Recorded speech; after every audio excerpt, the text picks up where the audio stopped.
समझना चाहिए कि वो चुप क्यों हुई है, क्योंकि औरत का काम बोलने का होता है। वो हमेशा सब कुछ बोलेगी, आज दिन में क्या हुआ, किसका फ़ोन आया, क्या करा, क्या नहीं किया, क्या नहीं हुआ, क्या होने वाला है, वो सब बताएगी। लेकिन अगर वो चुप हुई है तो कोई तो बात होगी जिसकी वजह से हंसती खिलखिलाती इंसान एकदम से चुप्पी धारण कर लेती है। मैंने अपने बाप को देखा।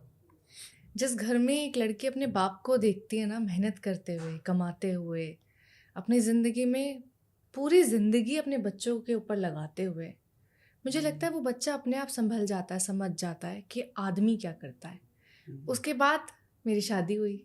मैंने अपने पति को देखा कि ज़िंदगी में कितनी भी मुश्किल आ जाए, कितनी भी परेशानी आ जाए, मैं ना हैरान होती हूँ इस बात पे कि आदमी परेशानियों के बाद ना ये नहीं सोचता कि ये कैसे हुआ, अब क्या करें।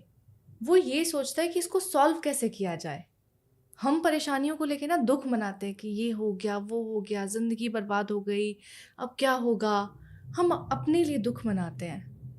आदमी उसके सॉल्यूशन के ऊपर भाग जाता है।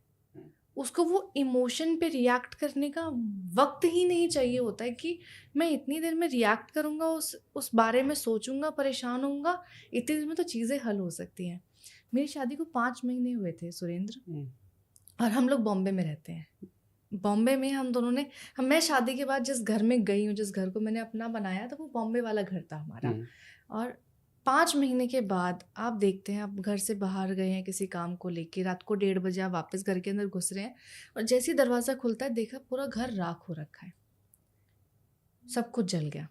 अच्छा, घर में आग लग गई थी। ओके।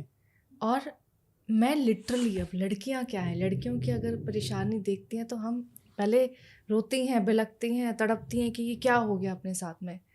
मैंने देखा यार, मैंने इतने प्यार से ये घर बनाया था, मेरे घर में आग लग गई है। मैं उस घर को देख के ना बिलख रही हूँ कि ये क्या हो गया ज़िंदगी में। एंड मैंने आदि की तरफ देखा, मैं रो रही हूँ, लिटरली रो रही हूँ। मैंने देखा कि इनके चेहरे पे एक भी शिकन नहीं है, आंसू तो छोड़ो, इनकी आंख भीगी तक नहीं है, वो आंखों के किनारे तक पे भी नहीं आया एक आंसू का कतरा। और मैंने इनकी तरफ देखा, मैंने कहा आदि अब हम क्या करें। इन्होंने एक बात बोली कि तुम ठीक हो, मैं ठीक हूँ। जिस चीज़ को लेके, जिस परेशानी को लेके हम इतना ज़्यादा सोच रहे हैं, हम ये नहीं देखते कि ये पैसों से ठीक हो सकती है। ज़िंदगी में ऐसा कोई दुख, ऐसी परेशानी नहीं होती जिसको हम ठीक ना कर सकें। और अगर वो ठीक हो सकती है तो उसको लेके दुखी मत हो। इन्होंने मुझे वो समझाया। ये तुरंत काम में लग गए, घर को सेट करना, लोगों को फ़ोन करना, चीज़ों को मैनेज करना। मैं दुख के पीछे भाग रही थी, लड़कियां दुख के पीछे भागती हैं, आदमी सल्यूशन के पीछे भागता है। Very true. और उस इंसिडेंट ने कहीं ना कहीं मुझे ये चीज़ का एहसास दिलाया कि ये जो बॉलीवुड के डायलॉग्स है ना कि मर्द को दर्द नहीं होता, मर्द को दर्द होता है, बस वो जताता नहीं है। और आदमी को समझने के लिए बस उसकी आंखों को पढ़ने का तरीका चाहिए।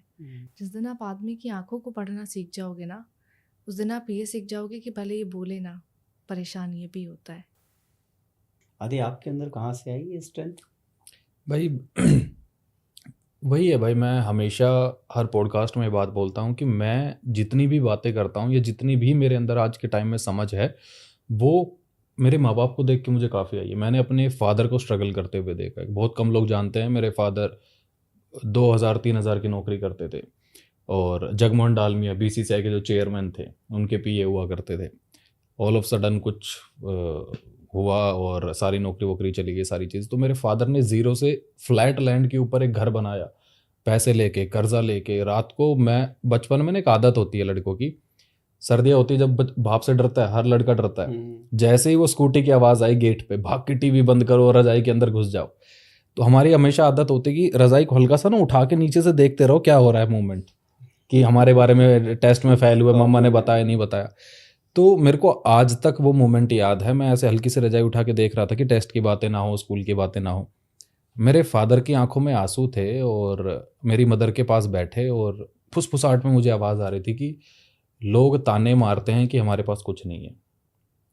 तो मेरी मदर ने उन्हें ये बात कहा था कि ये 2 औलाद है और तुम हो, इतना ही सब कुछ होता है। तो मैंने ये देखा था कि ये जो 2 लोग हैं ये हमें भी देख रहे हैं, समाज को भी देख रहे हैं, और एक ज़िंदगी बसाने की बात कर रहे हैं। तब से ही मेरे मन में ये आ गया था कि यार मुझे नहीं चाहिए पैसा, घर-बार कुछ नहीं। आप यकीन नहीं मानोगे 32 साल का हो गया हूँ। रेंट आता है, सब कुछ आता है। घर से 1 रुपया नहीं लेता हूँ आज के टाइम में, सब कुछ है। यहाँ तक कि हमारे रिश्तेदार या आस-पड़ोस के लोग कहते हैं कि सब कुछ छोड़-छाड़ के बम्बई में स्ट्रगल कर रहा है। तो मैं एक ही चीज़ कहता हूँ कि बाप के पैसों पे ऐश करना तो बहुत आसान ही बात है ना। हिम्मत तो तब आए ना जब बाप ऐश करे तुम्हारे पैसों पे। Very true. सो वही है, वो बचपन से स्ट्रगल देखता है। और मैंने भाई, हर आदमी के साथ ये होता है, हर आदमी ना अपने इमोशन को अपने जहन में दबा के रखता है। उसे ये लगता है कि अगर मेरी आंखों में आंसू आए तो लोग मुझे कमज़ोर समझेंगे, ये समाज मुझे जीने नहीं देगा। और मुझे हमेशा ये लगता है भाई कि खाली जेब और टूटता हुआ घर आदमी को तोड़ता है, बाकी इस दुनिया में कोई नहीं तोड़ और सकता। कुछ नहीं तोड़ सकते। यही है। लवली, हर औरत की ना एक वो एक्सपेक्टेशन होती है किसी मैन को लेके, अपने अपने पार्टनर को लेके। ऐसी कौन सी चीज़ है ना जो एक कॉमन मैन की तरह हम हो गए, मैं हो गया, आदि हो गया, कोई भी हो गया, हम लोग गलती कर रहे हैं, समझ नहीं पा रहे हैं, ऐसा क्या है? यार, आदमी कहाँ गलती कर रहा है और औरत कहाँ गलती कर रही है, ये तो रिश्ते की बहुत बाद की बात होती है। मुझे ये लगता है कि पहले रिश्ते की बुनियाद हमें देखनी चाहिए कि हम बुनियाद क्या रखते हैं। हम्म, क्योंकि हम रिश्ता तो बना लेते हैं प्यारी बातें हम्म, करके, मीठी बातें करके, लेकिन उस रिश्ते में मीठी बातें करना कभी ज़रूरी था ही नहीं। सच प्यारी में। बातें करना भी रिश्ते में ज़रूरी नहीं होता है। आप एक दूसरे को तोहफे दो, खुश रखो, हम्म, चीज़ें ला के दो, वो भी ज़रूरी नहीं होता है। तो ज़रूरी क्या होता है? सिर्फ इज़्ज़त, समझ, प्यार और शांति, मौन जिसे मैं कहती हूँ। औरत कभी मौन होती है तो आदमी को समझना चाहिए कि वो चुप क्यों हुई है, क्योंकि औरत का काम बोलने का होता है। वो हमेशा सब कुछ बोलेगी। आज दिन में क्या हुआ, किसका फ़ोन आया, क्या करा, क्या नहीं किया, क्या नहीं हुआ, क्या होने वाला है, वो सब बताएगी। लेकिन अगर वो चुप हुई है तो कोई तो बात होगी जिसकी वजह से हंसती खिलखिलाती इंसान एकदम से चुप्पी धारण कर लेती है। तो उस मौन को समझना ज़रूरी है। आदमी कभी बोलता ही नहीं है, तो उसके मौन को समझना चाहिए कि आदमी ने अगर कभी कुछ नहीं बोला तो ये औरत का फ़र्ज़ बन जाता है कि उसके मन से वो बातें खोद के निकाले। क्या हुआ है? क्यों परेशान हो? क्यों शांत बैठे हो? किस बात की परेशानी है? किस बात की टेंशन है? ऑफिस में सब सही चल रहा है? नहीं है तो ठीक है, हो जाए।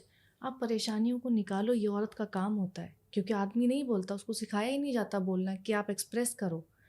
आप एक बार जाओ, वो नहीं बोलेगा। आप 2 बार जाओ, वो नहीं बोलेगा। तीसरी बार जाओ, वो नहीं बोलेगा। फिर वापस आ जाओ, उसको वक्त दो। वो जब संभल जाएगा, खुद को संभाल लेगा, वो वापस आपके पास आएगा आपको बताने के लिए कि हुआ क्या था। उस वक्त आपका ये काम है कि आप उस बात पे मुंह ना फैलाओ कि यार ये तो चिड़चिड़ा रहता है, कुछ बोलता ही नहीं है और खड़ूस है, अकड़ू है, पता नहीं किस बात की घमंड है। नहीं, उसका समाज ने ढांचा ही ऐसे बनाया है कि वो बोलता ही नहीं है। तो रिश्ते की बुनियाद मुझे ये लगता है कि मौन को समझना है, चाहे वो फिर आदमी हो चाहे औरत हो, क्योंकि दोनों की चुप्पी अलग होती है और दोनों की चुप्पी बहुत कुछ कहती है। This drives me to another question. एक अभी रिसेंट में बड़ा